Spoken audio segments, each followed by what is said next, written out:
Bienvenidas, bienvenidos. Mi nombre es Alejandra Wolf, soy la jefa del Centro de Documentación Angélica Pérez Germain del Museo Nacional de Bellas Artes. Estoy aquí no en representación de la directora, porque nuestra directora está aquí presente, viene a saludarnos. Antes que nada quisiera hacer algunas recomendaciones por si es que llegara a suceder alguna emergencia. Esa es la salida de emergencia. Y ahí va a haber que hacerle caso al personal del museo que nos va a dirigir a las vías de evacuación. Es para mí, como directora del centro, como jefatura del Centro de Documentación del Museo de Bellas Artes, un honor tener esta promesa que en realidad llevábamos mucho tiempo conversando acerca de esta investigación, sobre todo en un mes que es el mes de los archivos. Hace una semana atrás, el día 9 de junio de 1948, se funda el Consejo Internacional de Archivos por la UNESCO en conmemoración a los periodos posguerra, digamos, instalando en el mundo la necesidad y el derecho, por otro lado, a preservar las memorias de las comunidades y en sus territorios, ¿no? Con ese mismo espíritu, nosotros hemos diseñado, el Centro de Documentación ha diseñado una serie de actividades para este mes, entre las cuales está, por supuesto, el lanzamiento, ¿no? Y la visibilidad, la posibilidad también de dar acceso a las memorias de las y los artistas y les artistas chilenos. Entonces, dicho lo anterior, además de darles la bienvenida al Museo Nacional de Bellas Artes en este lanzamiento de la investigación curatorial y del sitio web del acervo Copelo Norero, un repositorio digital cronológico de obra y documentación del artista y performer chileno Francisco Copelo Norero. Quiero agregar además que el mes de junio el 21 de junio se conmemora el Día de los Pueblos Originarios, pero además el 28 de junio se conmemora el Día de las Diversidades Sexogenéricas y este también es el mes de la diversidad genérica y en ese sentido el archivo de Copelo se confluyen, digamos, todas estas conmemoraciones. En este sitio web, organizado en una línea de tiempo, el material del acervo Copelo Norero se pone en entrecruce con las otras dos colecciones públicas que Francisco Copelo legó en vida. La colección documental del CEDOC del Centro Nacional de Bellas Artes, del Centro de Documentación de Artes Visuales, CENAC, y la colección digital del Museo Nacional de Bellas Artes. El proyecto de investigación y puesta en valor de material documental inédito y artístico Francisco Copelo 1938-2006, llevado a cabo por DIECE Arte Contemporáneo, ha sido posible gracias al Fondo Nacional de Desarrollo Cultural y las Artes, Fondar Ámbito Nacional, Línea Investigación, Convocatoria 2025. Para el museo es relevante porque Copelo es un artista fundamental en la historia del arte chileno con una práctica artística experimental e interdisciplinaria única. De hecho, en este minuto y desde hace más o menos un año, una de las obras de Copelo está en la muestra 145 años Historias de una colección. De modo que esto también constituye parte de una activación de esa misma historia. Para el museo entonces es relevante por el mes de los archivos, como les había dicho, el mes del orgullo y también por la exposición de los 145 años. A continuación voy a presentar a quienes van a sostener esta conversación y a quienes son los promotores, ideólogos y productores de este proyecto.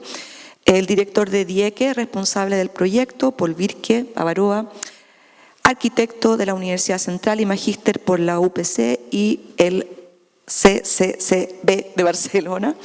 Desde 1994 ha desarrollado proyectos de arquitectura con especial énfasis en el área patrimonial. En el 2003 fundó la Galería de Arte Contemporánea DIECE y entre el 2010 y el 2020 dirigió una sede de la galería en Barcelona. Actualmente se dedica a la gestión y producción de proyectos expositivos, editoriales y de investigación artística. María Victoria Martínez Fade, curadora e investigadora, licenciada en Artes Visuales, Pontificia Universidad Católica de Chile, diploma en Curaduría de la Universidad Adolfo Ibáñez, fue productora de exposiciones en el Museo de la Solidaridad Salvador Allende e investigadora adjunta de la Biblioteca Patrimonial Recoleta Dominica. Hoy es encargada del archivo en la Fundación Cultural Félix Maruenda y encargada de colaboraciones en Dieque Arte Contemporáneo. Bienvenidas. Y Magdalena Lizarraga Nardochi, licenciada en Diseño Teatral, es también investigadora adjunta, licenciada en Diseño Teatral, Academia, me vas a tener que ayudar, di Belli Arti di Brera, de Milán, magíster en Curaduría en Arte Contemporáneo, SADE, Buenos Aires, máster en Diseño Digital, CFP Bauer, Milán, y se ha desempeñado en la creación, gestión y producción de proyectos culturales, incluyendo las 61 exposiciones internacionales del arte Bienales de Venecia del 2026. En el año 2024 se incorporó al equipo de Dieque también arte contemporáneo. Bueno, vamos a dar la palabra. Muchas gracias. Gracias. ¿Aló? Hola.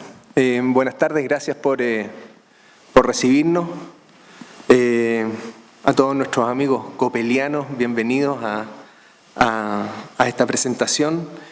Parto saludando a Varinia, directora de Varinia Brodsky, directora del museo, y a Alejandra Wolf, jefa del CEDOC del museo, que nos acogió desde el primer momento cuando empezamos a desarrollar el proyecto y teníamos la intención de recurrir al material que tiene el museo. Este es un proyecto que de alguna manera tiene un inicio sentimental. La historia, hay una historia que es bonita, debido a que a este material yo he tenido acceso desde que Copello fallece. Pasa que Copello, yo a Copello lo conocí en el 97, y luego me lo reencuentro en el 2000 y algo, a principios de los 2000, cuando yo estaba partiendo con la galería. Él se había cambiado de su taller de Pedro Valdivia a Diagonal Rancagua. Ahí lo conozco y me doy cuenta del valor, ¿no?, que tenía él como persona y como artista. Nos ponemos a trabajar, yo lo empiezo un poco a apoyar, porque yo estaba iniciando mi relación de trabajo con artistas, y el cuento corto es que colaboramos con muchas cosas. Finalmente Copello enferma,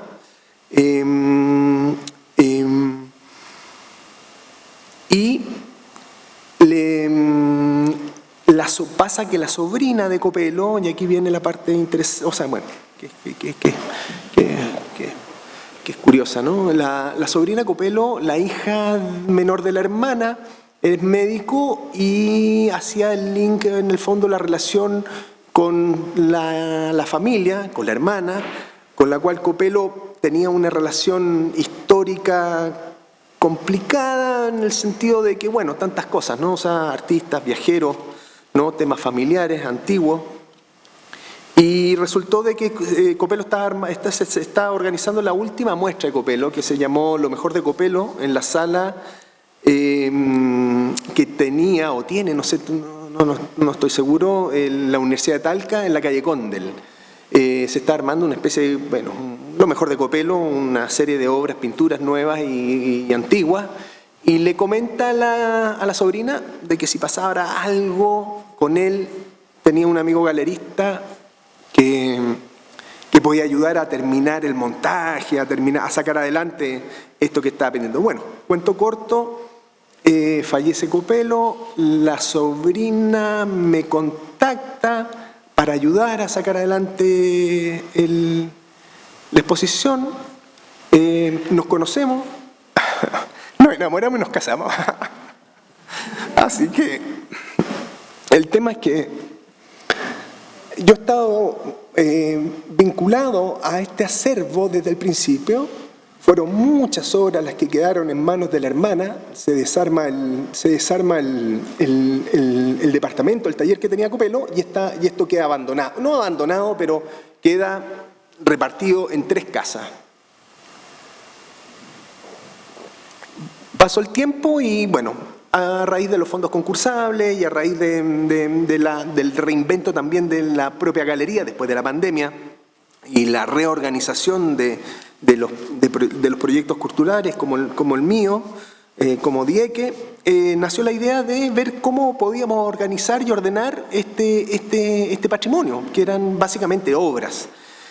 Como se sabía ya de que yo había tenido, no por esta relación con la hermana de Copelo, no tenía yo la relación con la familia, habíamos formalizado los 2 archivos que Copelo había donado en vida, pero que no estaban formalizados, tanto al CEDOC, que es todo el material escrito, y al museo, que es todo el material videoarte, ¿no? Los másters.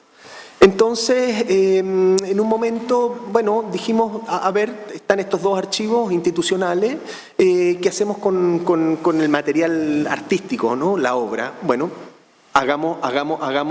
pongámoslo en valor, saquémoslo adelante y organicemos una investigación para poder catalogar, ¿no? O sea, si bien hablamos de investigación, lo que nosotros finalmente logramos hacer fue ordenar el material, y aquí hay una idea que es interesante, ¿no? O sea, y es un poco el desafío que nos dimos, ¿no? A raíz de tener el cuerpo artístico, ¿no? La obra de Copelo disponible y estos 2 archivos, ¿no? Tanto el archivo escrito como el archivo audiovisual en las instituciones, dijimos, mira, una buena idea a lo mejor sería organizar todo este material y hacer cruces entre los distintos acervos, los distintos archivos. Y a partir de ahí nos lanzamos con la investigación. Ese es más o menos el origen del trabajo.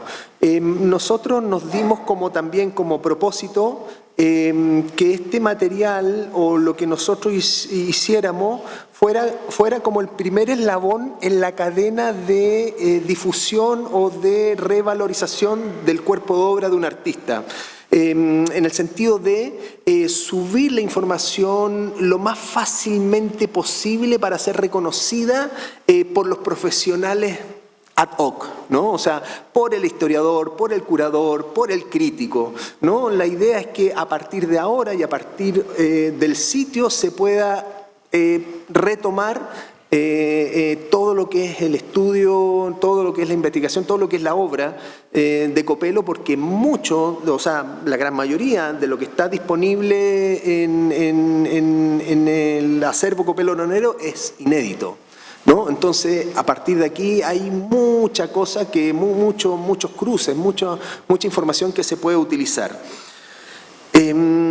Dicho eso, que es como no lo genérico, lo general, porque ya mis compañeras van a hacer análisis particulares de lo que fue el proceso mismo, creo que es importante comentarles que lo que está aquí disponible nunca fue ni quiso ser una página de Copelo, ¿no? Esto no está completo, ¿no? O sea, nosotros lo que está aquí a la vista es la estructura de lo que nosotros conseguimos levantar, ¿no?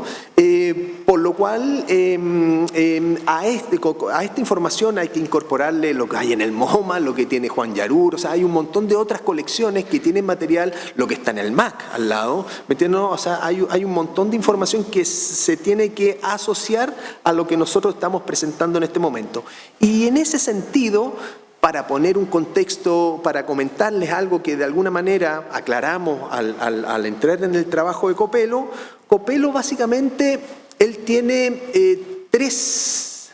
tiene tres proyectos en su vida, ¿no? Está el Copelo grabador, ¿no? El Copelo grabador que parte, que es la esencia de Copelo, porque él estudia en Florencia arte, ¿no? Y se especializa en el grabado, y llegando a Nueva York se incorpora al Pratt Institute, que es una institución vinculada a la gráfica, y a partir de esa experiencia funda con Fernando Torm, que era su pareja, músico, fundan el estudio F, o el estudio 69, donde hacen una serie de producción artística de grabado que hay tanto aquí en el MAC como también en el acervo del museo. El museo tiene grabado, tiene obra de esa época de Copelo.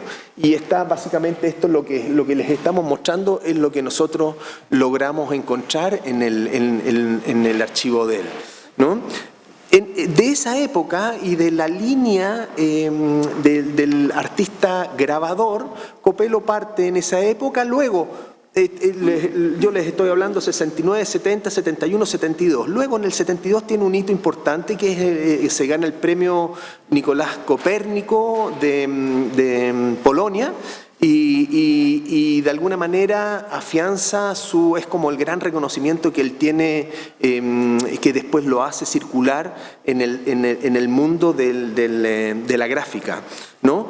Luego Copelo, siempre hablando del recorrido gráfico, artístico, grabador, salta el periodo que está en Italia, no produce hasta que vuelve a Estados Unidos, ¿no? En el 84 lo acoge su gran amigo Sandro Chia, instala un taller en el Soho donde retoma el mundo del grabado y finalmente, bueno, lo acoge Sandro Chia porque viene Copelo desgastado de su periodo performático italiano y comienza a trabajar, le prepara, básicamente Copelo le produce una muestra que Sandro hace en el Met. Y a partir de ahí Copelo sigue trabajando en la gráfica hasta fundar el Frank Copelo Print Shop, que lo hace vincularse con todo lo que nosotros sabemos en el fondo, ¿no? De la historia con Andy Warhol, produce Sandro Chia, se produce obra gráfica porque a esas alturas ya había asumido, tenía el cargo de Master Printer de Nueva York, ¿no? Y genera un montón de información, o sea, trabaja con Keith Haring, ¿no? Con Rainer Fettig, o sea, tiene toda una experiencia. Nosotros un poco... Nuestra conclusión es que el mundo del grabado, el mundo de la gráfica, lo situaba a Copelo, lo tranquilizaba y lo introducía en la red del mundo del trabajo, del mundo del trabajo remunerado concretamente, ¿no? El mundo, la pata gráfica siempre fue el que lo bajaba y lo estabilizaba de cierta medida porque era algo concreto. Luego, después del carácter gráfico, bueno, viene obviamente el carácter performático, ¿no? Que es el que todos conocemos. Y en la característica, o sea, o en el proyecto performático de Copelo, Copelo tiene nuevamente tres ambientes, ¿no? Está el performer, que es una especie de personaje mítico, ¿no? Que ya veremos, ¿no? Nosotros no hemos podido encontrar el nombre, pero es especie de marciano, ¿no? Esta especie de hombre híbrido, ¿no? Dramático, ¿no? Expresionista, que es este performer que se pinta blanco y con el cual hace sus obras emblemáticas, el mismo La Bandera, ¿no? Figura del Agua, hace una serie de proyectos todos concentrados casi en una década en Italia, ¿no? Está el Copelo performer, el Copelo que hace sus performances psicopatrióticas, se relaciona con las fotógrafas, ¿no? Porque en el fondo no todos los performers en esa época no había sistema de grabación, entonces la forma de registrar la performance era a través de la fotografía. Entonces aparece Giovanna D'Almagro, Giuliana Traverso, Mauricio Buscarino, bueno, una serie de fotógrafos italianos durante la Italia. Luego Copelo tiene el otro El otro proyecto performático, como les comentaba, eran 3. Está el bicho raro, por decirlo, ¿no? Y luego viene el proyecto del travesti, ¿no? El proyecto, el personaje travestido, ¿no? Que siempre lo acompañó. O sea, Copello se traviste se hace una foto simulando una diva en el 73, creo, ¿no? O sea, o 74, ¿no? En Nueva York, que es esa, nace una estrella, ¿no? A partir de ahí comienza también la línea de la performance travestida, ¿no? Luego viene Casta Diva, que es otro performance que es un híbrido entre el performance, el personaje travestido o no, ¿no? Y finalmente cae en Lana, donde consolida este alter ego, esta pasión por las divas decadentes de Hollywood, y que en el fondo es otro personaje que Copello constantemente durante el trayectorio de su vida revive, ¿no? Las chicas ya van a explicarles, porque hay una complejidad en Copello que no es fácil. Yo estoy haciendo un resumen un poco didáctico, ¿no? Pero todo esto está mezclado, ¿no? Todo esto está mezclado porque los personajes se van mezclando, el desarrollo de la gráfica también se va mezclando. Y finalmente, el tercer cuerpo de obra, en el caso del performance, es el mimo, ¿no? El mimo del cabaret, el mimo viajero, el Marcel Marceau, ¿no?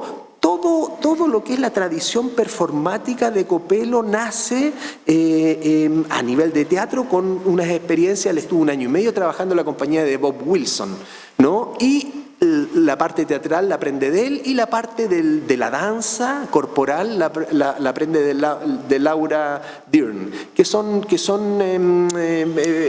artistas de fines de los 60, comienzo de los 70, que bueno, Bob Wilson murió hace 3 o 4 años atrás. Bueno, todas las caracterizaciones Copello las coge ahí, y esas son las que él instala en su cuerpo performático, ¿no? Entonces está el cuerpo mítico, ¿no? Está el travesti y está el mimo, que son los tres ambientes que uno puede reconocer también, ¿no? Al revisar el visionario que tiene el Museo de Bellas Artes, porque todo esto está recogido de ahí. O sea, todo lo que es la parte videoarte, performance, lo vinculamos del archivo que tiene el museo. Y una tercera característica de Copello, ya hablamos del grabador artista, del performance, es el escritor. O sea, bueno, no el escritor, porque, bueno, no es un escritor, sino que era una persona que escribía mucho. Copello, o sea, no por nada, el archivo del CEDOC deben ser, no sé, 500 carpetas, ¿no? O sea, Copello escribió mucho en su vida. De hecho, en el repositorio tenemos 8 sketchbooks, ¿no? que se pueden descargar, donde está escrito en primera persona todos los años, desde que llega a Nueva York, ¿no? De vuelta, está relatado ahí, ¿no? Lo que le toca vivir. Bueno, hay descripciones de lo que era el loft de Sandro Quía, las fiestas, bueno, hay un montón, y también temas vinculados al desarrollo de obra personal, ¿no? Y es muy interesante. Esa parte realmente nosotros no la teníamos, no se conoce, no lo teníamos controlado, y lo descubrimos al revisar el material que quedó disponible en manos de la familia. Hay una Victoria muestra lo que es la biblioteca, simplemente para que vean cómo están los documentos, ¿no? Ya que estamos un poco, que es por eso les digo que es como lo nuevo, ¿no? Ahí hay una serie, por ejemplo, ese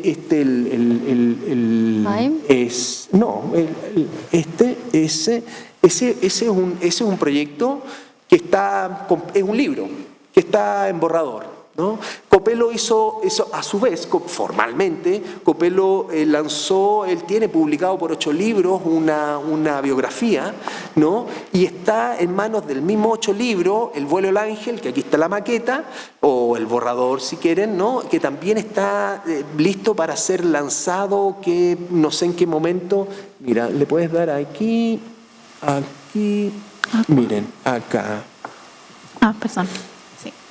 Ahí está El vuelo del ángel también, que quedaron y ahí hay una novela, dentro del conjunto hay una novela, hay operetas, hay una opereta que es muy, muy interesante que se llama The Printer, que lo hizo en el 72. O sea, en ese sentido, a Copello le pesó mucho y ya mis compañeras lo van a referir, le pesó mucho su educación clásica, formal, italiana, de una escuela de bellas artes. Eso siempre lo acompañó porque en todo momento hay signos histórico, de vuelta a la historia, ¿no? de revisar la historia y la historia clásica. Por eso también se vincula con obras como cuadros de una exposición de Modesto Mussorgsky, que fue la primera performance media internacional, o sea, bueno, la filmó en Amberes, ¿no? En un instituto dedicado a las artes escénicas.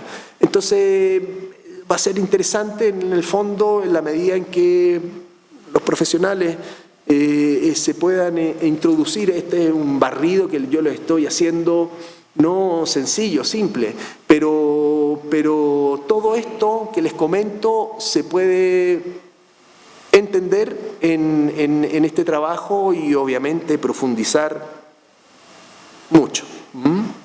Eso es lo que le puedo comentar por mi parte.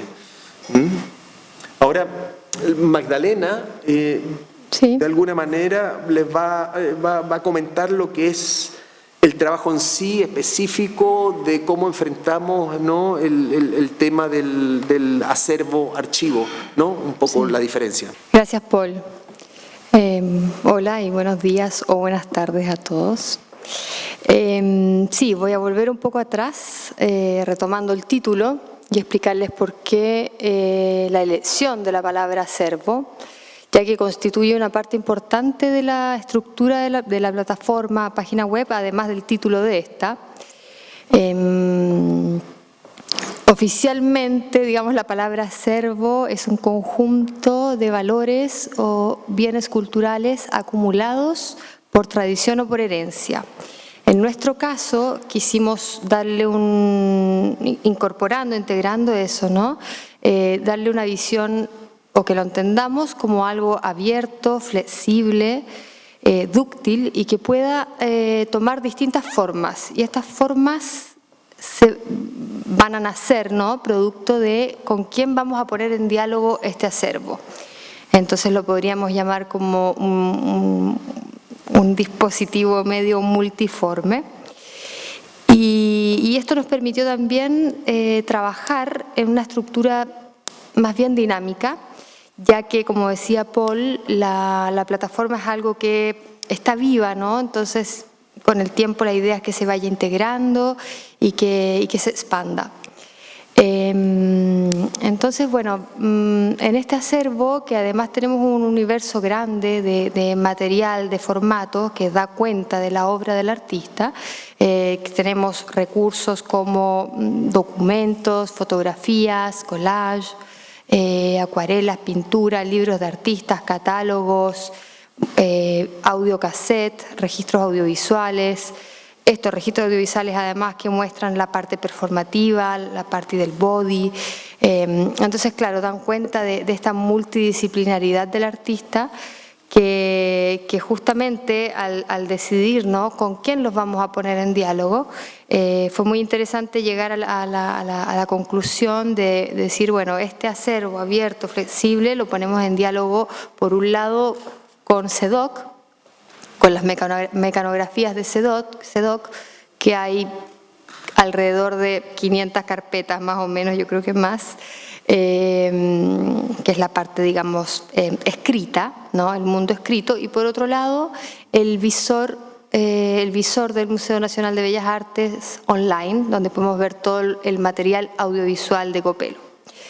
El mundo, el universo CEDOC nos permite acceder al pensamiento de Copelo, ¿no? A su mundo interior, porque él desde ahí, con la escritura, logra acceder a sus memorias, a sus afectos, a sus dolores, en ese silencio de la escritura, ¿no? Que permite que surjan cosas que no surgen desde otros medios.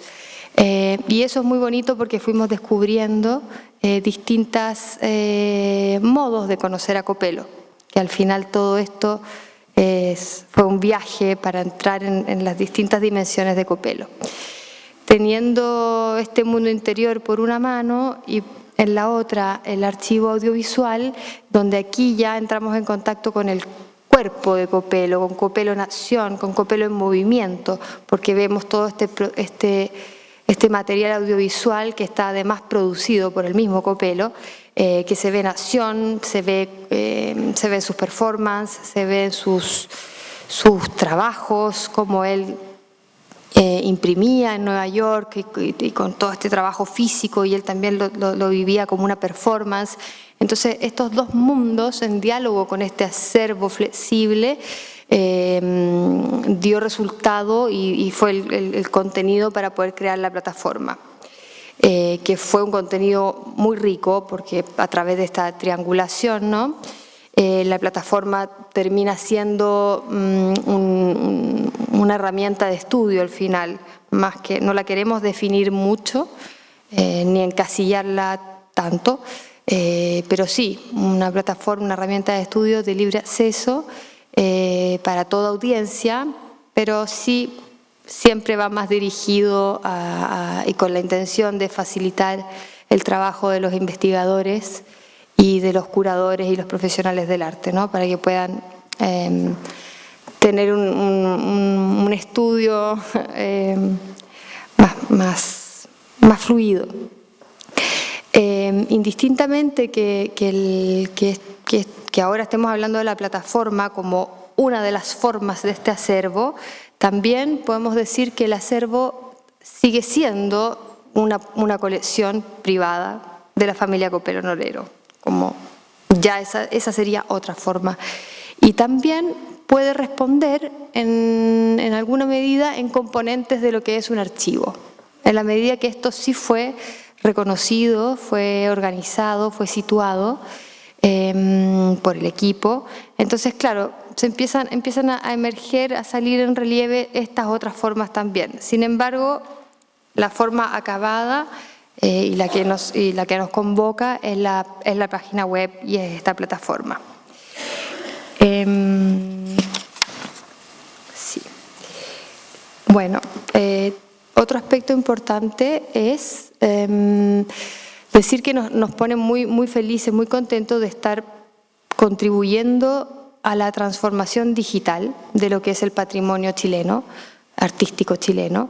Entendemos que el mundo físico es enorme y es con el que más hemos tenido relación, y este paso a lo digital, claro, es largo, pero es muy necesario porque también nos sitúa a nosotros como, en este caso como personas que están en el proyecto, colaboradores, investigadores, ¿no? Pero nos sitúa también en nuestro tiempo de cómo vamos a poner, qué enfoque le ponemos a los proyectos de investigación, y justamente digitalizar patrimonio fue un eje estructural para el proyecto. De modo que podamos además alargar la vida de la obra, ya que uno hace una copia prácticamente y lo posiciona en otro espacio, ¿no? Que es el espacio digital. Entonces, en ese gesto nos sentimos bastante situados y también como ser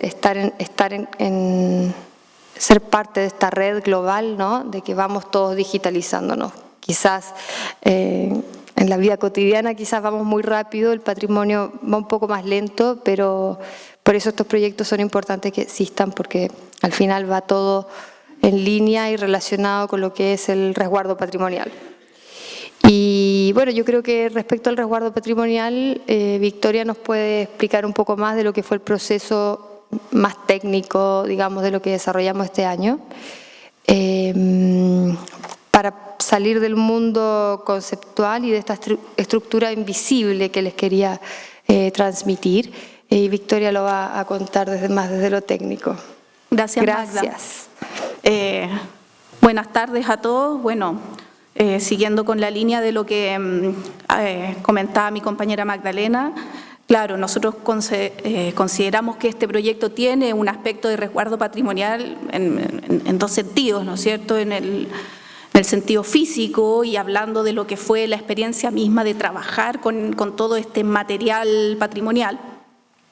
Hay un elemento de conservación preventiva muy concreto que tiene que ver con que el material nos fue entregado a través de POL por parte de la familia, ¿no es cierto?, en las condiciones en cómo estaba guardado en la casa de la familia, que no es que estuvieran botados los elementos ni nada por el estilo, pero estaban guardados, ¿no es cierto?, en cajitas de cartón, las fotografías, los folletos, los papeles, que son elementos que a la larga producen algún tipo de daño sobre los materiales. Entonces el proyecto consideró la compra de cajas libres de ácido, folders, ¿no es cierto?, para cambiar todos los embalajes, ¿no es cierto?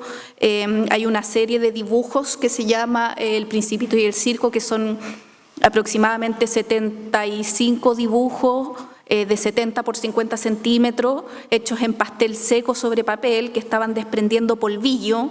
Entonces se compró papeles, folders libres de ácido y fijador para tener ese material, por ejemplo, a buen resguardo, ¿no es cierto?, que era el que estaba quizás en condiciones, en términos de obra de arte, el más frágil. Entonces dimos un componente, ¿no es cierto?, hicimos un trabajo técnico de darle el mejor resguardo posible a estas obras y a estos objetos. Y por el otro lado también el resguardo es simbólico, que es lo que estaba comentando Magdalena, que al generar una copia digital, una copia web de todo este mundo material, lo ayudamos a que pueda ser accesible de manera inmediata para todos los usuarios, considerando menos manipulación de los objetos originales, ¿no es cierto?, lo cual a la larga previene cualquier tipo de daño que se pueda producir por la manipulación con las manos, y ayuda a prolongar la vida de las imágenes, ¿no es cierto?, en este universo digital que Dios no quiera, pero puede suceder, qué sé yo, un terremoto, un incendio, una inundación y que se pierdan los originales, ¿no es cierto?, que son eventualidades que pueden suceder en cualquier caso, y las obras van a seguir perdurando en la plataforma digital, ¿no es cierto? Entonces es una manera de salvaguardar también el patrimonio. Yo les voy a contar un poquito también de cómo fue el trabajo de oficina tras bambalinas, ¿no es cierto?, a puertas cerradas, el trabajo que hicimos principalmente con Magdalena. Cuando recibimos todo este material, ¿no es cierto?, que Paul nos entregaba unas cajas, miren, aquí hay diapositivas, aquí hay libros, aquí hay cassette, aquí hay vinilos, aquí hay, y así se nos iba sumando una torre de material a revisar, y nosotros así como, wow, ¿cómo empezamos a enfrentar esto? Bueno, de a poquito, ir ordenando, ir discriminando, ¿no es cierto?, qué material es interesante como para que conforme un acervo público, cuáles cosas, ¿no es cierto?, son ya de orden más privado, quizás que no tienen interés de quedar, o sea, dejarlo bien guardado, pero que ya son como de uso familiar, ¿no es cierto?, que no tienen que ver con la vida pública de Copelo. Y hacer revisión de todo este material, ¿no es cierto?, y ir identificándolo, clasificándolo, ¿no es cierto?, por soporte, y después, una vez que ya está clasificado por soporte, revisarlo, clasificarlo de manera cronológica. Y ese fue el criterio que elegimos, que nos pareció el más orgánico, el criterio cronológico, porque gran parte de la obra de Copelo, su insumo de obra es su propia biografía, ¿no es cierto? Copelo, su gran tema es el mismo, ¿no es cierto?, sus vivencias, su cuerpo. Entonces el orden cronológico, el orden biográfico es el que nos parecía más apropiado para acceder de una manera más inmediata y, valga la redundancia, más sencilla hacia la obra de él. Entonces empezamos a realizar fichas técnicas de cada objeto, Y ahí fue importante justamente hacer la lectura de todas las mecanografías de SEDOC, que fue muy gracioso para mí porque, en anécdota personal, yo en la época en que fui pasante, hace más de 10 años atrás, era pasante en la Universidad Adolfo Ibáñez en el diploma de curaduría y me tocó hacer mi pasantía en el SEDOC.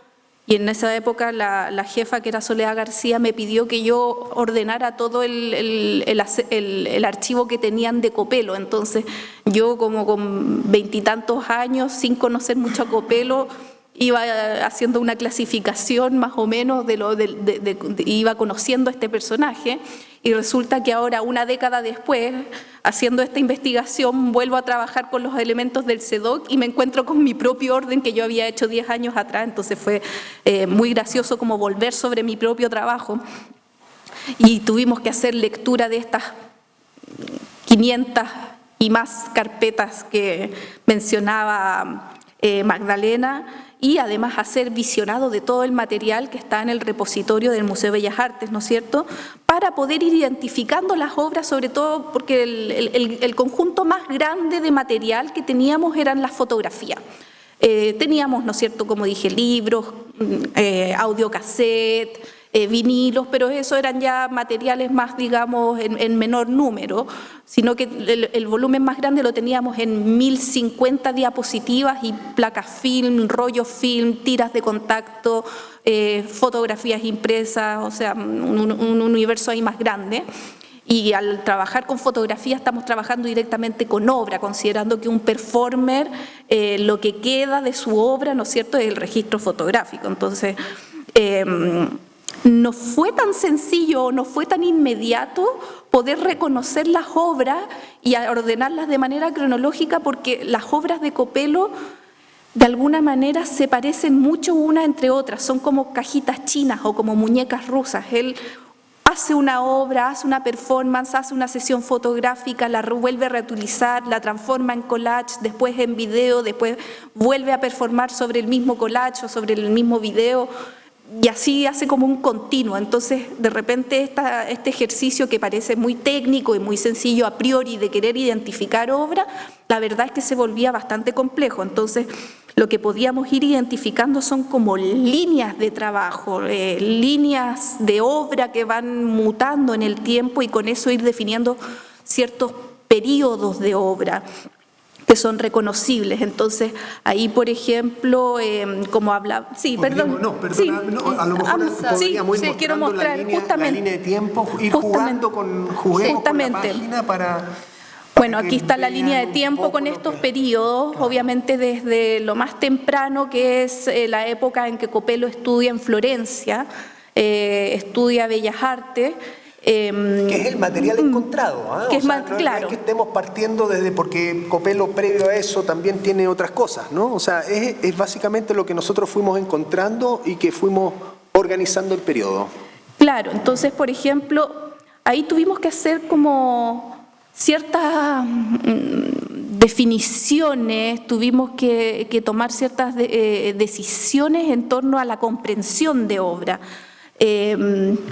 Voy a poner el mimo y la bandera, a propósito aquí, porque, por ejemplo, teníamos mucha confusión entre lo que era una performance fotografiada, llamémosla así, como este caso el mimo y la bandera, como que se nota que es una fotografía de estudio, versus fotografías de registro de performance con público. Entonces, empezar a discernir cuál era cuál. Y ahí, por ejemplo, tuvimos una entrevista, que es la que estábamos reproduciendo al comienzo, una entrevista, pongo la entrevista un ratito con Giovanna D'Almagro, fotógrafa italiana, milanesa, que ella trabajó durante más de una década con Copelo en Italia.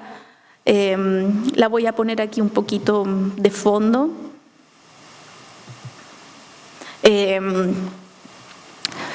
Bueno, y que con ella la idea justamente fue tratar de despejar dudas justamente sobre la autoría o sobre como el contexto de creación de ciertas obras. Y ella, por ejemplo, a propósito del mimo y la bandera, que es una fotografía de ella, nosotros le preguntamos, bueno, la performance El Mimo y la Bandera, que todo el mundo la conoce o se difunde como una performance, y dice, eso no fue una performance. Una performance es una cosa con audiencia y esto fue un encuentro solo entre él y yo en mi estudio, a puertas cerradas, y fue un personaje que creamos conjuntamente y que no hubo intervención de tercero. Entonces ella no le daba la calidad de performance. En italiano en algunos catálogos sale el concepto servicio fotográfico, que es lo que podríamos traducir en una foto performance, como es el caso del Mimo y la Bandera, que es una sesión hecha uno a uno entre performer y fotógrafo, ¿no es cierto?, desprovisto de un contexto público y temporal como puede ser una performance presentada ante una audiencia. ¿No es cierto?, que eso lo podríamos denominar un registro fotográfico de performance. Entonces son conceptualidades muy finas que tuvimos que ir, ¿no es cierto?, aclarando para poder identificar bien, ¿no es cierto?, las imágenes que estábamos viendo. Entonces, en ese sentido, como decía, íbamos identificando ciertos periodos. Por ejemplo, está muy claro el periodo desde el año 75 hasta el año 79 que Copello está en Italia, que es el periodo justamente como del Mimo y la Bandera, que es este performer con un Copello mucho más desnudo en general, con la presencia del ícono de la bandera, de la estrella, con el cuerpo doliente, más sangrante, el cuerpo en torsión, etcétera, etcétera. Es como un periodo mucho más arrojado, lo que él llamaba sus performances psicopatrióticas. Y después ya hacia los 80 pasa hacia un periodo más experimental donde surge con mucha más fuerza estos personajes que él llamaba aliviol, que es este mimo triste y cansado, llamaba él. Mucho más cercano a la tradición del American Mime Theater, a Marcel Marceau, ¿no es cierto? Un mimo que como personaje es más identificablemente masculino y que anda con su maleta, con su sombrero, con su bastón, con sus elementos de viaje, ¿no es cierto? Y tenemos también la figura de la Estrellita, que es otro de sus alter ego, que Estrellita, porque es una diva venía menos, no es una estrella, ya es una estrellita, ¿no es cierto?, la diva decadente, la Lana Turner. Voy a poner un poquito de Lana Turner, que es, como decía Paul, este otro alter ego travestido, ¿no es cierto?, que también lo acompaña, pero que surge muy fuertemente en los años 80, sobre todo de la mano del videoarte, que ahí en ese caso el visor del museo acá nos ayudó muchísimo también a poder discernir, ¿no es cierto? Aquí lo tienes, lo que pasa es que sí, me gustaría que lo quiero ver. En la página, si ustedes van ahí, por ejemplo, esa obra tiene imagen, PDF, audio. Esa es la forma en que organizamos la información. O sea, claro, hay obras que tienen asociadas, desarrollándolo o ocupándolo hacia el horizonte, ¿no? Se pueden ir encontrando los documentos. Hacia abajo están las obras y hacia el lado el contenido asociado a la obra. Son PDFs que tú puedes descargar y ahí también tenemos link al visionado del museo. Un detalle que es interesante, o sea, un poco para reforzar lo que estaba hablando Victoria, es que nosotros la biografía que está subida en nuestra investigación entendemos que está mejorada, porque había un montón de imprecisiones, ¿no? Porque se ha contado la historia de varias formas y nosotros la biografía que subimos la fuimos cotejando con el origen y el momento de las obras. Entonces creemos que hicimos un avance interesante, o sea, se los comento a la gente, para los investigadores, para los curadores, En el caso de la biografía nuestra, o sea, bueno, no nuestra, de la investigación, ¿no? Apuntamos una serie, limpiamos una serie de datos que eran erróneos o que estaban puestos erróneos al cotejarlos con el levantamiento de las obras que están en el acervo. Sí. Quisiera poner un poquito de Lana Turner, que este es el caso, por ejemplo, en que encontramos audio.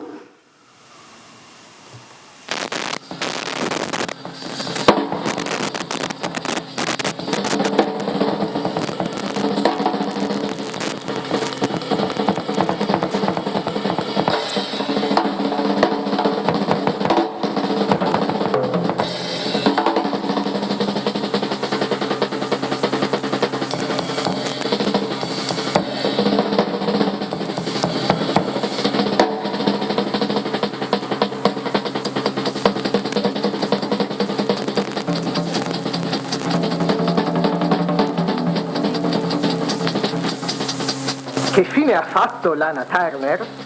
La fine che si merita, pensano quelli che non le hanno perdonato di essere invecchiata come loro, tragicamente imborghesita, senza più niente in comune con la ragazza pullover degli anni 40 e la donna fatale degli anni 50, perversa e scandalosa. Una fine triste e ingiusta, pensano gli altri, che senza smettere di amarla hanno perdonato la sua debolezza, riconoscendovi la difficoltà di diventare adulti, restando se stessi. Bueno, ahí teníamos un poco de audio de los cassettes que encontramos también y lo que hacíamos, así como hacíamos los vínculos con los PDFs del CEDOC, hacemos los vínculos también con el visor de Bellas Artes, o sea, en el sitio web pueden encontrar la totalidad del material, ¿no es cierto? Estos cruces que mencionaban Paul y Magdalena.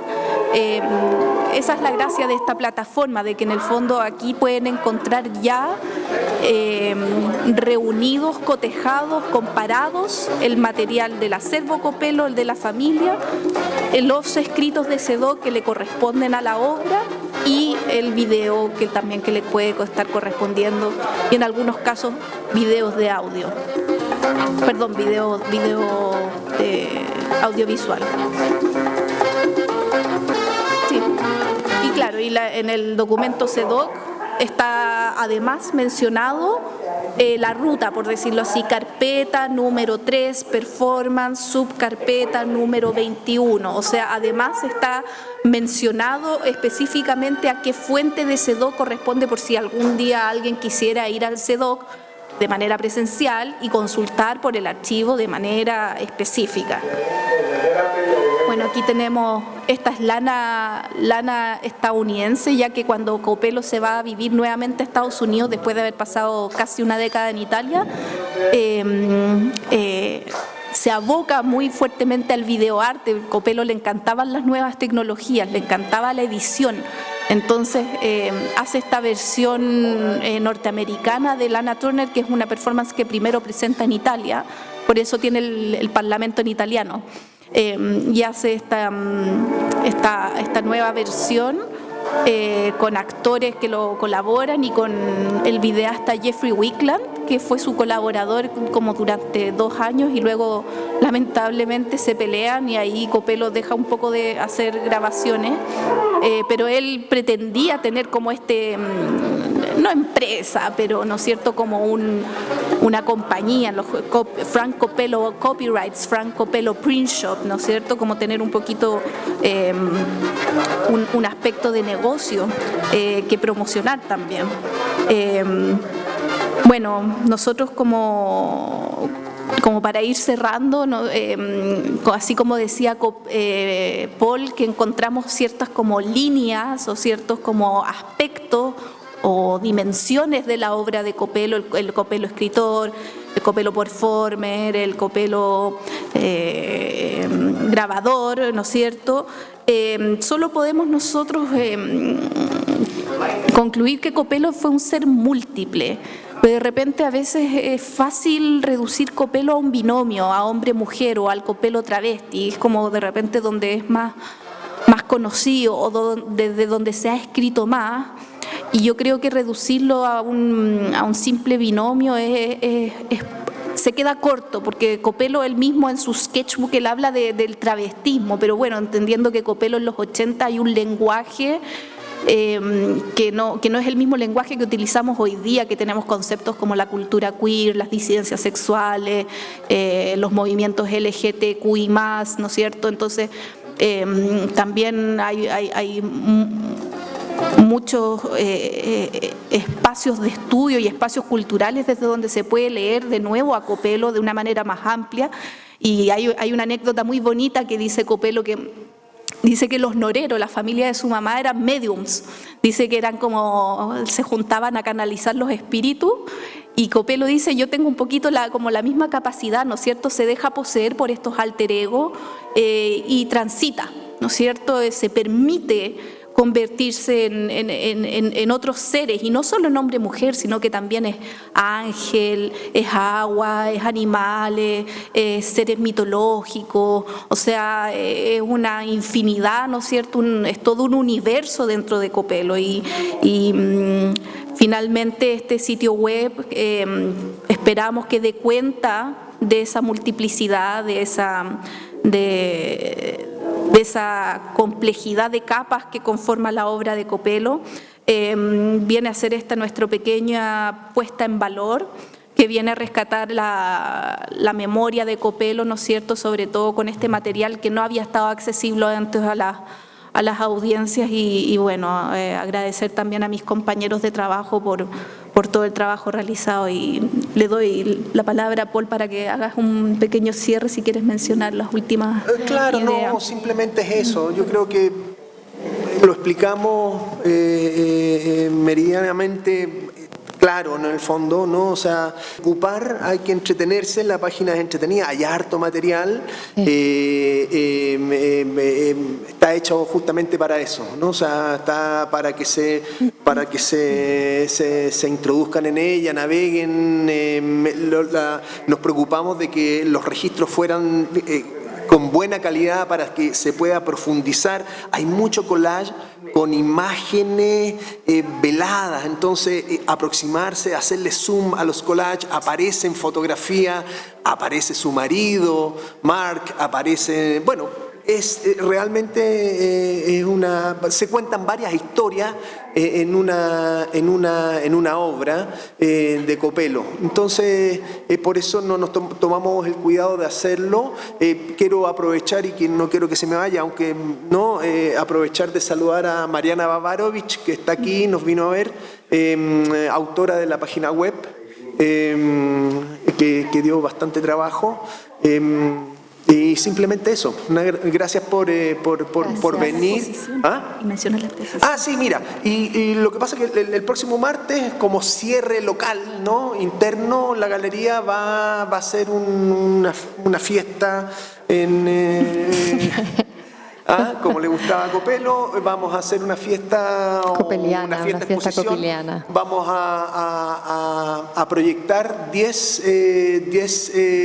videos producidos por Copelo, que están en el repositorio, están en el archivo del museo. Los vamos a proyectar y vamos a reconstruir esa década y algo de la vida de Copelo a través de la imagen en movimiento. Vamos a acompañar algunas obras, pero básicamente la historia la vamos a contar a través del videoarte en la galería. El próximo martes, invitados a las 7 de la tarde. Eso. Gracias a todos. Gracias. Quizás hay preguntas. ¿Hay preguntas?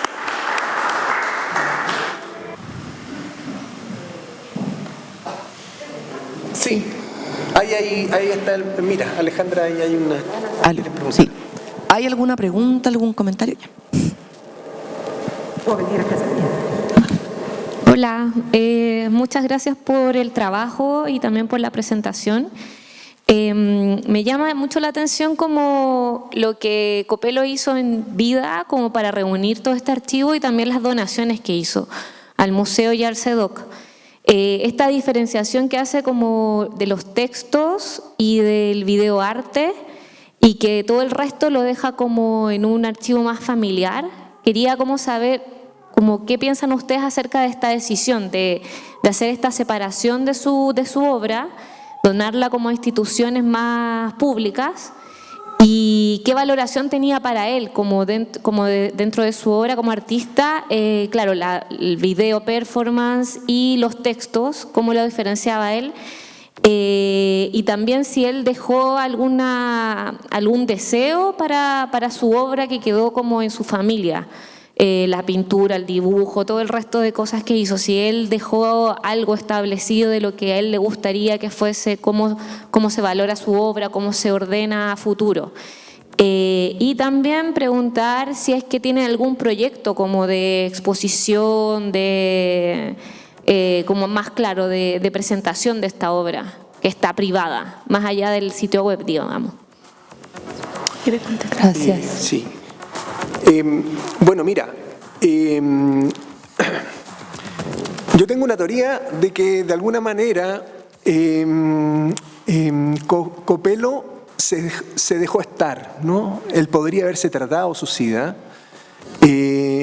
pero abandonó la lucha porque al volver, y esto es una cosa que es bien interesante, se puede estudiar porque en mi vida me ha tocado varios casos, en la época del retorno, ¿no?, de los profesionales, de los artistas, sobre todo los artistas que llegaron a Chile buscando su reconocimiento, buscando su lugar en la sociedad, ¿no?, buscando reinsertarse después de años, ¿no?, algunos 30, 20, ¿no?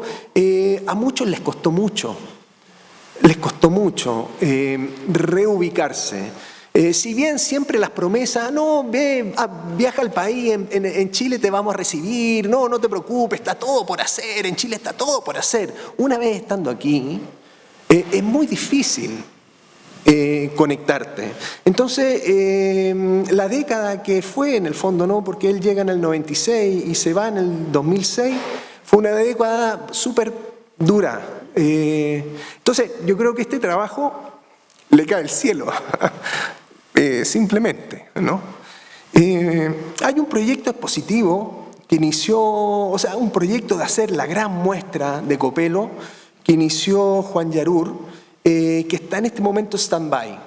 Porque, bueno, efectivamente Juan está en otro momento de su vida y quedó en el aire. Pero hay un proyecto de hacer una muestra importante recurriendo a todo, ¿no? Como les digo, o sea, lo que hay en la familia es una parte.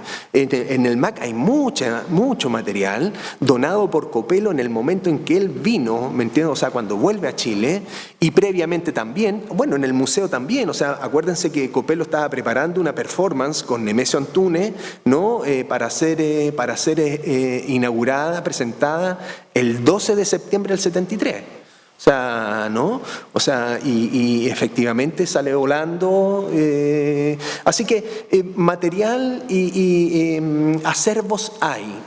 Juan Yarur, por ejemplo, y esto es un dato interesante, adquirió a la familia todo lo que tiene contenido homosexual. No, la familia, no, recién yo llegado a la familia, había una bodega donde había una cantidad de obra que yo sabía, ¿no?, que la familia jamás la iba a mover. Porque si uno va a la familia en este momento, todas las casas de la familia, hay obra del tío montada, pero había un contenido que estaba. Y bueno, Juan se interesó que no había otra oportunidad, bueno, no, en ese momento, ¿no? O sea, que más que Juan podía, y se hizo de una colección estupenda, toda con contenido erótico, no sexual, sino que el contenido erótico de los tiempos locos de Copello cuando vuelve a Nueva York y se encuentra con ese Nueva York desenfrenado, lleno de coca, fiesta, noche, Andy Warhol, la Fabric, ¿no? paseos por los callejones, no, bueno, obra de ahí salió un montón, ¿no? O sea, eso está descrito en los sketchbooks, esas historias, ¿no? En cierta medida en el Principito y el Circo hay muchos dibujos de sus amantes, ¿no? Que eran colaboradores, que trabajaban en el print shop, o sea que él trabajaba, tenía asistentes, muchos latinos, ¿no? Trabajando, haciendo impresiones, pero con los cuales establecía una relación sentimental y que luego los dibujaba, ¿no? Y están en la colección de los pasteles que nosotros pusimos hace...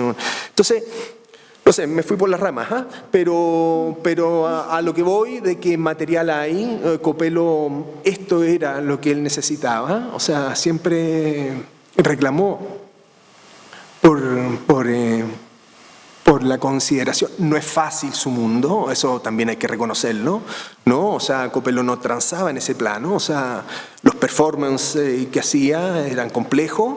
Creo que el último, no sé, o uno de los últimos lo hizo aquí en esta misma sala. Recuerdo que lo ayudé como arquitecto, lo ayudé a hacer unos altares en eso y salió, ¿no? Arriba de un carro vestido tuve un déjà vu en un momento, no sé si supieron que estuvo aquí May Mato Grosso, un músico, bueno, la misma estética del fauno, ¿no? Mitológico, Copelo, no sé, 2005 por ahí, ¿no? Aquí performando en ese plan. Entonces, bueno, claro, no es un exponente de un lenguaje que sea fácil de instalar, pero yo creo que esto es como vuelvo al principio, ¿no? Este es un proyecto sentimental. Acá, bueno, felicitarlos por el trabajo, una maravilla, la verdad, como muy necesario para las personas que investigamos a Copelo. Sin embargo, este no es el primer sitio web sobre Copelo, ¿no es cierto? Entonces, por ejemplo, cuando yo entro a investigar a Copelo, 6 años atrás había un franciscocopelo.cl, si no me equivoco, .com. Con material que creo que, por lo que ustedes dicen, ha sido como revisitado y digamos, sofisticado y afinado. Pero ese sitio también recogía una parte de la colección que entiendo sigue sin asignarse, ¿no es cierto? Bueno, te quería preguntar por eso, porque entiendo que también como que entiendo que es una colección desmembrada, que está en la colección de la familia, ¿no es cierto? Que hay unas colecciones particulares e institucionales, pero también si uno quisiera como hacerse una idea del mapa de la totalidad, habría una caja, digamos, o una parte que está como todavía sin conocer, sin ver la luz, ¿no es cierto? Bueno, en ese plano, claro, Copelo, para los que lo conocieron, ¿no? Era bastante desprendido, si tú quieres, ¿no? Y hay un montón de obra que quedó, ¿no? Claro, ¿no? Que es difícil de ubicar si está bien quedada o no bien quedada, pero diablo, eso ya es parte de la historia, ¿no? O sea, ¿qué se puede hacer? O sea, hay gente, o sea, él colaboró, intentó que lo ayudaran, era muy afable, tenía una personalidad sensible, extremadamente sensible y bueno, son cosas, es así la historia de los artistas. Entonces nosotros, bueno, básicamente lo nuestro es lo que quedó controlado efectivamente, lo que está controlado efectivamente, real y propio, ¿no? Con derechos, si tú quieres, metiendo, bueno, eso está aquí disponible a la vista. Es lo más completo que puedes encontrar si quieres investigar a Copelo. Claro, porque además, lamentablemente, ese sitio web que mencionas tú, que era franciscopelo.com, tiene ya, no sé cuál es la palabra, plugins malos. Entonces, si tú quieres entrar a ver las imágenes, sale como fallado, como el link roto. Entonces, es un sitio web que ya queda como con hoyos en blanco, ¿no es cierto? Entonces, y que además, si uno lo lee en comparación con fotografía de performance, el libro tiene como varias incongruencias, porque obviamente Copello, al narrar su biografía, obviamente cambiaba una versión de una cosa de la otra. Entonces nosotros, por lo menos sin pretender ser el sitio web oficial del artista, es quizás, ojalá, dentro de todo lo más ordenado, quizás, no sé si lo más completo, Claro. pero lo más ordenado. Más ordenado. Sí. Hola, buenas tardes. Sí, soy Miguel Bravo Ferrer, el consejero cultural de la Embajada de España. Bueno, antes que nada, disculparme porque me he tenido que incorporar tarde, pero felicitaros porque lo que he podido escuchar desde luego me ha parecido interesantísimo. Quería saber una pregunta en concreto, y es, has dicho, si no me equivoco, que Francisco Copello de alguna manera se dejó morir un poco, porque es verdad que en 2006 el SIDA ya no era una enfermedad mortal. ¿Cómo es eso? Es decir, ¿verdaderamente él no se quiso tratar en ningún momento? Bueno, esto lo sé justamente por la familia, ¿me entiendes? ¿No? La sobrina, médico, ¿no? Hicieron, ¿no? O sea, lo atendieron, ¿no? Pero hubo no sé si explícitamente, ¿no? Pero el ánimo, bueno, se fue, o sea, tú sabes, o sea, tú te tienes que predisponer, ¿me entiendes? ¿No? El SIDA es acumulativo, en algún momento tienes que parar, ¿me entiendes? O sea, y si eso no lo tomas, no lo decides, llega un momento que la carga viral se te acumula y se te expande, ¿no? Entonces, Copello tuvo una vida muy activa, ¿no? Muy activa, porque era intenso, o sea, un artista entregado al amor, ¿me entiendes? No, o sea, apasionado, ¿no? Entonces, en ese sentido, con los excesos que todos tenemos, o sea, no es que no hayan excesos, o sea, todos tenemos excesos, todos tenemos vicios, ¿me entiendes? ¿No? Pero, bueno, un poco en cierta medida es mi sensación personal, ¿no? Porque yo lo acompañé en la última, estuvo cerca, no es que lo haya acompañado, ¿no? Lo frecuentaba a su taller, que me quedaba a 2 pasos de la galería, de tanto en tanto nos pegábamos conversa. Me da la sensación, por un tema de una especie de nostalgia, de ir a conversar con él, y él, o sea, del tema del reconocimiento. Todos necesitamos reconocimientos, ¿no? O sea, todos necesitamos que nos valoren. Y de repente yo creo, ¿no?, que si bien mucha gente lo ayudó, acá mismo Milan Ivelic tuvo una relación, hizo varias cosas en el museo, Copello, no es que no haya estado. Pero bueno, siempre el artista está esperando, ¿no? Me imagino, ¿no?, el reconocimiento de sus pares, sobre todo, de su sistema. Porque esa fue la década tan dura a la que te referías, de intento de inserción en el ambiente artístico chileno. Es que, bueno, lo que pasa es que, por ejemplo, el tema de la vuelta y de la reinserción, bueno, hay algunos, ¿no?, compatriotas que les tocó y les resultó, pero hay muchos. Yo conozco casos, ¿me entiendes?, ¿no?, que les fue muy difícil. Incluso hay algunos, ¿me entiendes?, ¿no?, que se devolvieron derechamente, porque les fue imposible reubicarse en el sistema. Nuestro sistema es un sistema complicado, es difícil, es pequeño, ¿no? El que logra un ambiente lo cuida, ¿me entiendes? Entonces, yo sé que, bueno, ya hay historia, no sé, colaboró con las yeguas del Apocalipsis, pero tampoco se entendían, pero no se entendían, ¿no? O sea, habían ambientes, ¿no?, en que no era tan fácil de instalarse, ¿no? Entonces, bueno, pero eso es una apreciación personal, ¿no? Pero lo importante es lo otro, o sea, lo importante es todo el trabajo, la vida, para nosotros, en el fondo, ¿cómo te podría decir? Lo avant-garde, ¿no?, en el mundo del body art, de la performance, del happening, ¿no? Esos son mundos que nosotros, claro, después lo vimos, tenemos tradición con Lepe, e incluso las mismas yeguas, después de los 80. Pero este personaje lo trae de Estados Unidos, y lo hace, ¿no?, Si no, es admirable. Pues muchísimas gracias. No, de nada a ti. Reitero las felicitaciones. Quería hacer una pregunta. ¿Es posible entregar información de piezas que uno tiene en colección? Porque nosotros con Gloria estuvimos, Gloria Spergel, mi señora, estuvimos conociendo a Copelo desde el 97 más o menos, 97-98, y hasta el último periodo tuvimos en realidad una relación de amistad muy buena y adquirimos mucha obra. De hecho hay un libro que Fotografía de Performance, que puso una dedicatoria muy hermosa producto de todo esto,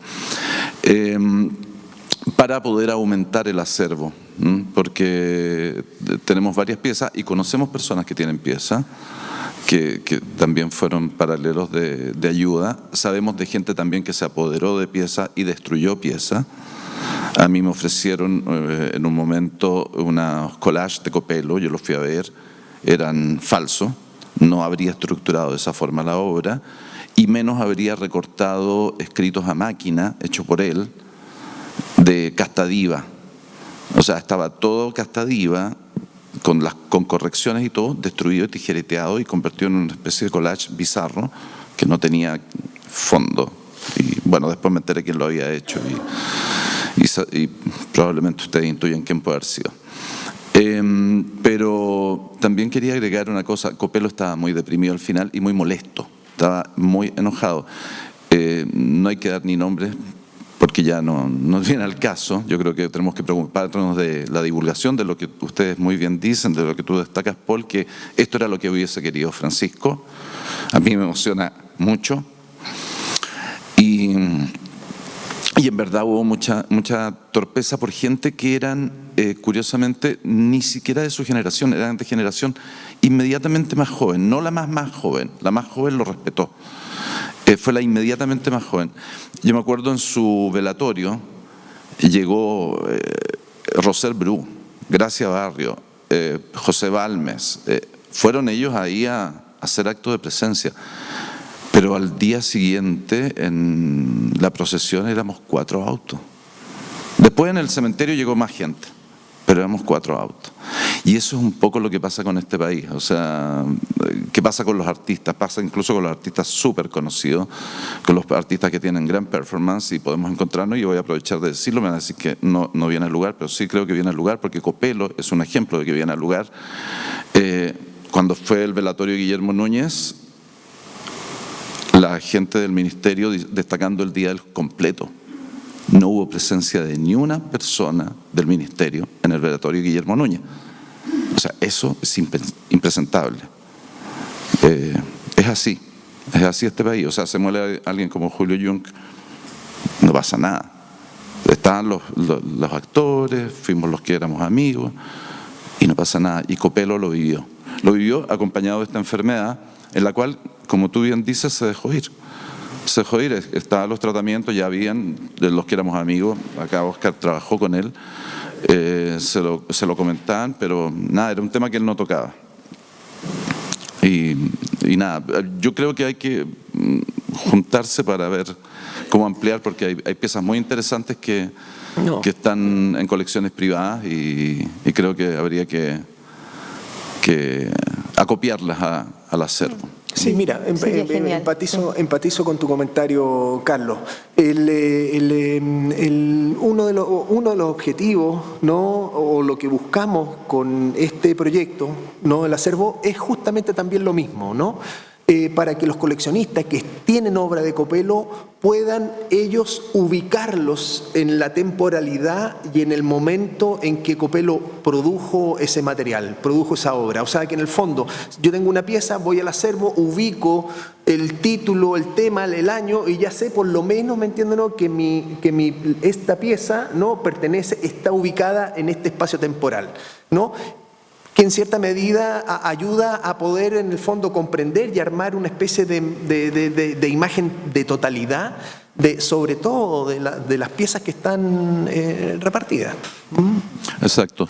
Y lo último, que voy a decir yo, es en la parte donde están los grabados, la gráfica, las piezas más antigua, del año 70. Hay uno que es Sunset, de 1970. Si uno pincha grabado, aparece cierta información de la obra. Porque, bueno, está lo que es legible. Ya, porque esa pieza... Está en el MoMA. ¿Ah? Está en MoMA. Claro, por ejemplo, esa pieza está en MoMA. Y hay 2 piezas más que están en 2 colecciones, las tengo que buscar, pero las tengo anotadas, en 2 colecciones re importantes en Estados Unidos, colecciones privadas, pero que son de conocimiento público. Así que eso. Y bueno, respecto al torso, tenemos nosotros el masterpiece del torso. Tenemos la foto original de los 70, la que sirvió para desarrollar la obra. Francisco estaba muy contento porque invertimos mucho en enmarcarla de conservación, todo con libre de ácido y con cristales UV y toda la cosa. Así que nada, pero pongo a disposición nuestra colección también para que sea catalogada e incorporada y no sé si por ahí tenemos algunos escritos y cosas. Muy bien. Eso es lo bueno del Gracias, sitio sí. web, que siempre puede estar en crecimiento, no es, como decía Magdalena, el acervo no es cerrado, sino que es flexible. Entonces, en la medida en que puedan ir apareciendo coleccionistas que generosamente lo dispongan, bueno, fantástico, esto puede ir creciendo. Claro, ese es el objetivo. Así que bonito que ver desde ya se activa eso. Así que de todas maneras. ¿Ese es el URL de la página? Sí, ahí Sí, está, claro. anda circulando un QR también. también. El link de la página está Ahí, en el museo, en la invitación del museo, ¿no? Y prontamente va a estar también en la página web de la galería. Entras a la galería o si vas al Google, pones colaboraciones Dieque Francisco Copelo, colaboraciones Dieque Francisco Copelo, pum, y te cae. Claro, ahí está. ¿Red social o algo como de difusión del sitio o la galería? Es la galería la que... Exactamente. Vamos a hacer una última pregunta. Tenemos que ir cerrando. Hola, yo más que pregunta quiero hacer un comentario. Bueno, yo soy la viuda de Omar Gatica y estoy haciendo ahora un libro y me di cuenta de que tengo que hacer archivo y es una pega increíblemente agotadora, con mucho amor, mucho cariño, pero los felicito porque realmente lo que ustedes han logrado es increíble, es heroico y maratónico, yo lo sé, porque es mucho más pequeño mi acervo y así todo es inmenso, interminable. Pero el comentario que quiero hacer, y podría llegar a hacer preguntas si ustedes lo saben, pero a pesar de que ser artista en Chile es muy difícil, que grandes artistas no tienen nunca el reconocimiento que merecen, no sé, todo lo que sabemos que es como una especie como entre competencia, temores, la fragilidad de ser artista en Chile. Pero a pesar de eso, ¿quién se hizo cargo del acervo de Copelo? Chile, porque ahí va la pregunta, en Italia hay acervo, en Nueva York hay acervo. No. Entonces, eso, gracias por hacer esto importantísimo para los artistas chilenos y que también Chile pone, tal vez a pulso, pero pone de su parte. Gracias. Muchas gracias. Muchas gracias. Bueno, en función a eso, yo quería solamente preguntar, después podemos conversarlo, ya que nos dedicamos a eso en parte aquí en el museo, en el Centro de Documentación. ¿Qué va a pasar con el archivo de Copelo? Con ese otro parte del archivo, porque aquí hemos hablado de muchas obras, ¿no? Y una cosa es la colección y otra cosa es el archivo. Eso es muy importante, establecer esos rangos. Entonces nosotros siempre nos preguntamos desde el Centro de Documentación y desde el archivo, desde la práctica del archivo, particularmente desde la práctica de archivos de arte. Porque construir o rescatar el archivo de un artista o de una institución artística es distinto a la constitución de cualquier otro tipo de archivo, como por ejemplo el archivo judicial, el archivo administrativo. Porque precisamente un artista vive las 24 horas siendo artista. Y entonces la diferencia entre el pensamiento creativo, el pensamiento vital, la carta personal o la vida personal, se cruza con la práctica artística. Es un comentario general, solamente después podemos hablarlo, pero además para aprovechar de mencionarles que el día 26 de junio, como parte del programa de las actividades del mes de los archivos, el Centro de Documentación ha organizado un taller de archivos para artistas. Está la convocatoria en línea, así que pueden por favor escribirnos a contacto.biblioteca@mnba.gov.cl. Va a ser un taller de archivos, va a durar casi todo el día, así que tienen que disponer del tiempo necesario para eso. Gracias. Bueno. Gracias. Muchas gracias a todos. Gracias al museo.